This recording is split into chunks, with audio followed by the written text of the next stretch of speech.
อันนี้ตัวนี้ข้าวสารลูกข้าวสารไอ้ข้าวเปียกป้าข้าวทุกพี่น้องเปียกเนาะอันนี้ข้าวสารที่ลูกเรามาส่งให้เด้อพี่น้องเด้อเราใส่นี่ไว้นี่บ่ลวงบ่ลายเลยต้มกินมาแต่ละมื้อนะอันนี้เรามีมดกินเยอะมีมดกินหนึ่งล้านหนึ่งไว้บ่นี่ข้าวจะพุ่นมดไปถือว่าเราหนึ่งกะแล้วก็ปะไว้ในหัวพี่น้องนับแต่ทิปใส่เขายัง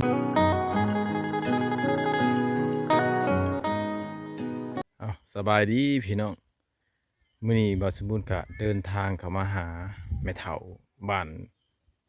ที่ว่าห่างจากบ้านนาเข้ามาหลายเติบพี่น้องห่างกันมาประมาณ5-6 กิโลเมตรหมู่บ้านนี้ก็จะเป็นหมู่บ้านที่ว่าตัดขาดทะลุภายนอกเลยพี่น้องไฟฟ้าบ่มีระบบสัญญาณโทรศัพท์บ่มีมื้อนี้บ่าวสมบูรณ์เข้ามาเพื่อจะมาเบิ่งแม่เฒ่าผู้ที่ว่าเราทุกข์ยากกว่าหมู่ที่สุดในหมู่บ้านนี้พี่น้องเอ้ยอันนี้ก็เป็นสภาพเพื่อนของเราพี่น้องนี่เชื่อแม่เฒ่านี้น่ะเป็นคนที่ว่าผัวกะตายปะได้รุ่นแหละพี่น้องเอ้ยหลายปีแล้วแหละเราก็อาศัยอยู่ผู้เดียวแบบว่าขอน้ำจากคนอื่นกินนะสาบ่าวสมบูรณ์ได้ยินข่าวประชาชนชาวบ้านก็จะบอกสุพังพี่น้องมื้อนี้บ่าวสมบูรณ์ก็เดินทางมากับตัวเองมาเบิ่ง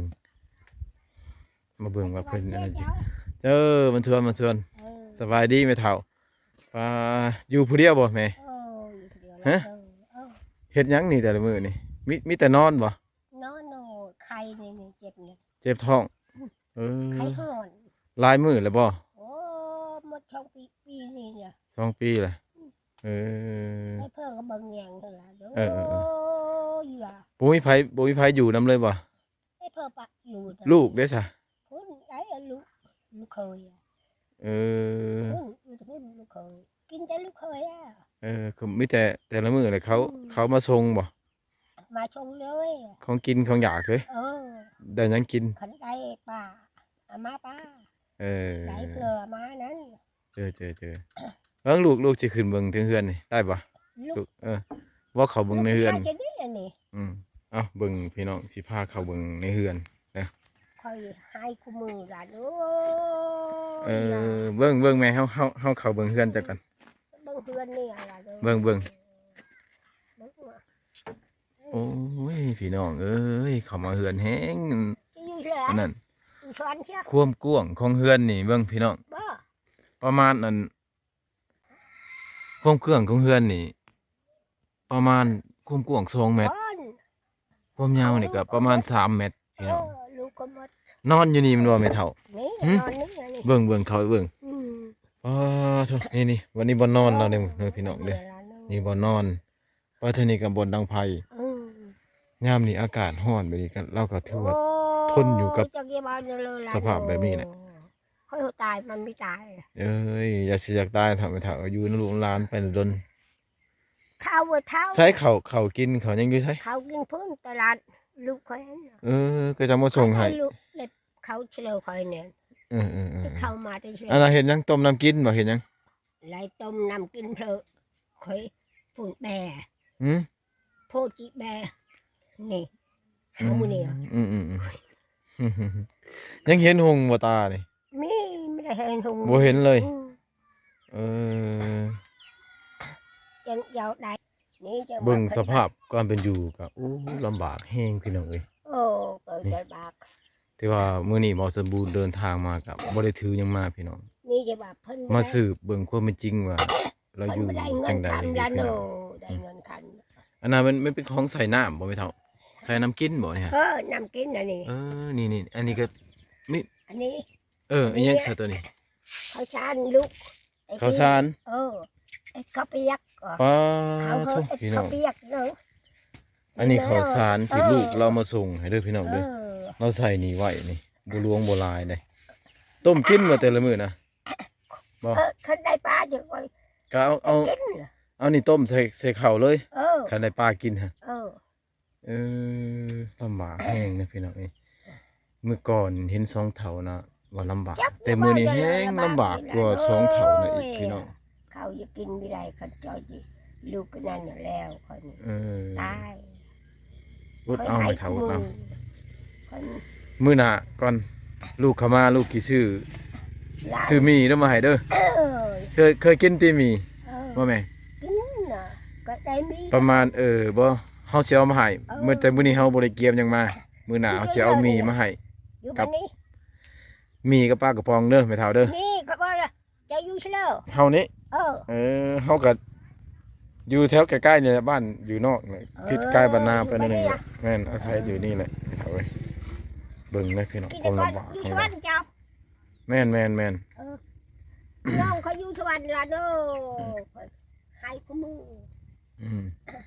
น้องเขาพูดอยู่สวรรค์อยู่นี่ บัดพื้นดังนี่ได้แม่เฒ่าไผหาให้พื้นดังนี่ พื้นดังในร้าน ร้าน ร้าน ก็เจ้าเอามาส่งให้เนาะ ลูกเคยอ่ะ เป็นหยังเจ้าคือบ่ไปอยู่เฮือนนํเขาซะอยู่เฮือนนํลูกเคย เพิ่นลูกเคย เออ ทำดีๆแล้วมาเยอะอยู่คนเดียวนี้เพิ่นเพิ่นข้าวกินข้าวเพิ่นเลิกกิน เออ นี่แม่นเนี่ยผู้ไทยนะ เออ อันนี้เชื่อมาเยอะละหน่อยนะ อันนี้ถือว่าก็เป็นฮีตอีกหนึ่งเนาะพี่น้องฮีตของชนเผ่าบลูนี่นะ มาเยอะ แปลว่า ฮีดข้าว มีลูกผู้หญิงนำไปเฒ่าแล้วมีแต่ลูกผู้หญิงไปอยู่เฮือนผัว อันนี้ก็เราก็ต้องได้อยู่คนเดียวพี่น้องเอ้ยอยู่คนเดียวอาศัยแต่ว่าเขาเจ้าส่งข้าวส่งน้ำให้ส่งข้าวก็คือบ่สมบูรณ์เว้าแหละพี่น้อง ดูเพิ่น ข้าวเอาใส่กระติกหั้น อืม ก็บ่ลวงบ่หลายพอได้ต้มกินมันเท่าชีวิต แต่ว่าเรื่องอาหารนี่ถือว่าบ่มีเลยแหละพี่น้องเอ้ย จักเดียวเบานั่นเลย มีแต่ต้มกินข้าวซื่อๆเลยใส่ข้าวตัวต้มแล้วมีบ่ ข้า ตัวเจ้าหนึ่งแล้ว ต้ มีบ่ แล้ว ฮะ ต้มแล้ว บ่มีเลย ได้ข้าว บ่ข้าวตัวสุกแล้วหั่นเด้ ได้อึด อ มา ยู่ ก ไส ข้าวเย็นนางร้านข้าวเย็นคอย จะไว้ไส ขอยบ่ให้ บุ้ยเฮาติ๊บใส่ทำ นี่ค่ะอันนี้นะมี ใส่ มดกิน โอ้ กินเยอะ มีมดกินนางร้าน หนึ่งไว้บ่นี่ ข้าวจะพุ่นมด อืม เอ้ย ถือว่าเราหนึ่งก็แล้วก็ปะไว้ในหัวพี่น้องนับแต่ติ๊บใส่เขายังบ่มี ติ๊บเลยไม่ได้ละเนอะ ให้เอาไม่แต่เอาไว้มันก็แห้งแล้วเนาะ เอาเลยชื่อ โอ้ หันติ๊บปะนั้น อืม เย็นแล้วหนึ่งหัด นี่ เออ กันสั่นแหละมื้อหน้าเลยลูกสิเอามานี่เด้อแม่เฒ่าเด้อ โ หนึ่งแล้วติ๊บเขาลูกสิเอามาให้เนาะสองเลยกับหมีซะ จ้ อันนี้ก็ ออจ้ะ เป็นเงินของลูกเองแหละ สิทุก มื้อหน้าลูกสิเอามาให้แต่มื้อนี้ลูกยังเขามาเบิ่งสภาพความเป็นจริงของแม่ซื่อๆมื้อประมาณมื้ออื่นมื้อลูกสิเอามีมาให้นะ คอยเขาตายไม่ตาย เห็นคอยวางเนอะ นี่ท่าน โย้ยนี่คอยบอกพี่อยู่ผ่าเทวประดาอยู่ อืม เพียงอากาศด้วย อืม จะลงเอาคอยลงเก็บคอยยกมือยา เออ ทุกโพด แม่เฒ่านี่คนบ่แม่นคนชนเผ่าติคือเว้าภาษาลาวได้ จะได้แล้วคอยอยู่น้ำเล่าอ่ะนายคอยก็เล่าอ่ะ แต่ก่อนหันอยู่บ้านได้แต่ก่อนนะ พุ่นแต่เตอพุ่น เออโอ้อยู่นี่อยากเอาออก คน ออก อยู่ ออกมานั่งอยู่นอกแล้วเนาะแม่เฒ่าเนาะมันอยากเอาเนี่ยอยู่ในนี่เด้อพี่น้อง ไป เพราะว่าเราดังไฟกันอยู่นี่มันเรานอนกันนี่บ่นอนเราให้เราออกมานั่งอยู่นอก คือว่าลาว มันจังเย็น มี เลย ลาวเล สั ย มผัสเราอยู่นอกพี่น้อง ลานเขานี่เบิ้งเขาบอกนี่ เออ นี่ พี่น้องเบิ่งอันนี้ก็สภาพเฮือนเราพี่น้องอันนี้เป็นยามแล้งก็ไข่แนวหนึ่งถ้าเป็นยามฝนนี่บ่อยากคิดพารณาเลยพี่น้องว่ามันสิหัวหรือว่าสิอยู่ได้หรอถ้าเป็นฝนเป็นลมนะอีกอย่างกับคนเฒ่าพี่น้องวันนี้เฮือน คอยยั่งมาเลยบัด เฮือนลูกเคยเราก็อยู่ไกลพี่น้องเอ้ยมันจะอยู่ส่วนบ้านในเบื้องนั้น แต่นี่ไปกับประมาณ200เมตรพี่น้องก็ถือว่าลำบากสุดๆเลยพี่น้องเอ้ยถือว่าบ่สมบูรณ์หรอกมาหลายบ้านนี่ก็อย่าว่าเฮือนไม่เท่าเลยแหละเป็นเฮือนที่ว่าทุกข์ยากที่สุดได้พี่น้องเลยเฮือนเราก็แปะอยู่แคมป์หน้าผาพี่น้องนี่เมืองนี่ถือว่าอันนี้ดินก็เป็นดินที่ว่ามาขอเขาอยู่พี่น้องมาขอผู้เคลื่อนอยู่ในบางเถื่อนะเวลาที่เจ็บที่ไข้นะอาจจะ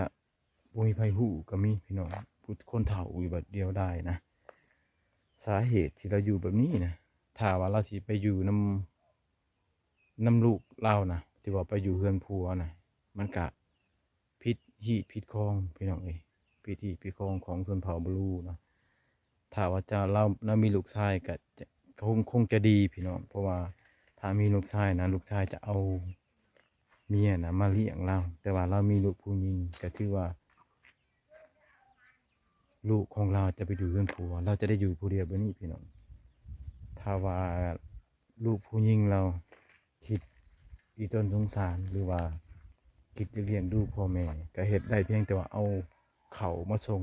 เอาของกินมาส่งเป็นบางเวลาซื่อๆพี่น้องคือดังที่พี่น้องเห็นแหละเขาก็เอาใส่หมักน้ำเต้าไว้พี่น้องคือสิบ่หลายประมาณ5 โล 10 โลนั่นแหละเราก็อาศัยเฮ็ดกินเองภาษาคนเฒ่าสุขภาพก็บ่อยากแห้งๆเลยพี่น้องเอ้ยเบิ่งสภาพเราก็ดีกะหน้าไอ้ต้นอยู่พี่น้องถ้าว่ามี FC คนใดพี่น้องอยู่ฝั่งลาวหรือว่าฝั่งไทยหรืออยู่ต่างประเทศพี่น้องถ้าไอ้ต้นสงสารแม่เฒ่านี้อยากช่วยเหลือบ่หลายก็อยากพี่น้องเฮาแบ่งเบาภาระของเพิ่นนะก็ติดต่อหาบ่าวสมบูรณ์ได้พี่น้องบ่าวสมบูรณ์นำฮ้องว่าเงินทุกกีบทุกอัดที่พี่น้องเฮ็ดบุญนำเพื่อนมนุษย์จะฮอดจะถึงแม่เฒ่านี้แน่นอนพี่น้องบ่าวสมบูรณ์การันตีได้เลยเพราะว่าบ่าวสมบูรณ์กะวางเถื่อไปถ่ายคลิปนะก็ตกเงินในทงของตัวเองพี่น้องช่วยเหลือเพื่อนมนุษย์ทนเพิ่นก็บ่ได้หวังอยากโด่งอยากดังคนอื่นพี่น้องเพียงแต่ว่าเฮาเห็นสภาพที่ว่าเฮาช่วยเหลือได้บางส่วนเฮาก็ช่วยเด้อพี่น้องเด้อเบิ่งสภาพคิดแล้วพี่น้องเบิ่งเราอยู่ผู้เดียวนี่มีแต่ว่ามื้ออื่นเด้อแม่เฒ่ามื้ออื่นเฮาสิมาหาเจ้าอีกเอาเพื่อ เสีย คอยเฮอ เสียเอา เด้อ สิเอามีเนาะแม่เฒ่า เออ เอามีซะมาให้เจ้า เอา ลวกกิน คอย จัง เฮอ สบาย เจ้าเอ้ยไม่ได้เพื่อเจ้า คัน ล่ะ คันสิเอาเงินให้ก็บ่ฮู้ว่าเจ้าสิไปซื้ออยู่ไส อืม มีแต่สิซื้อของกินซะมาให้ เออ เด้อไม่เท่าเด้อ มันมีตายดูเขาบอกเขาเจ้า อืม จักสิเฮ็ดได้ใดว่า มีแต่ว่ามื้อนี้ลูกสิไปก่อนเด้อแม่เฒ่าเด้อ ไป มื้ออื่น เออมือ มื้ออื่นเฮาสิเข้ามาใหม่ เออ สิเอาของกินมาให้ก็มี ได้นี่ เกลือเป็นนัวได้มีอยู่บ่ เออได้เป็นนัวมา มีบ่ เวลาเด้อไม่ได้ บ่มีแล้วเฮาสิเอามาให้เด้อ ไม่ได้เลย เจ้าเอาคอยว่าชื่อเจ้ากับคอยนี่อย่าคบกัน อันนี้จะว่าถกจัง จังซั่นแหละ บ่า บ่สมบูรณ์จะเดินทางกลับก่อนพี่น้องกะเกียมบางเทื่อก็สิออกไปเวียด แล้วก็ซื้อมีซื้อเกลือเป็นนัวมาช่วยเพิ่นอันนี้ก็เป็นเงินของบ่าวสมบูรณ์เองพี่น้องบ่าวสมบูรณ์ก็อยากช่วยเหลือเพิ่นอยากแบ่งเบาความทุกข์ความยากของเพิ่นบ่ได้หลายก็น้อยก็อย่ามันพี่น้องแต่ว่าเฮาก็ช่วยเหลือเพื่อนมนุษย์ด้วยกันพี่น้องเอาสำหรับคลิปนี้บ่าวสมบูรณ์ก็จะเดินทางกลับแหละพี่น้องเจอกันใหม่คลิปหน้าอย่าลืมกดไลค์กดแชร์เพื่อว่าให้เจอเพื่อนมนุษย์คนใจบุญที่ว่าอยากช่วยเหลือแบ่งเบามนุษย์ด้วยกันนะขอให้พี่น้องได้เห็นคลิปนี้แล้วหันขอให้แชร์ออกไปพี่น้องเพื่อให้เจอคนใจบุญพอได้ว่าช่วยเหลือเพื่อนพี่น้องเลยเอ้าสำหรับคลิปนี้ก็ขอจบเท่านี้ขอขอบใจพี่น้อง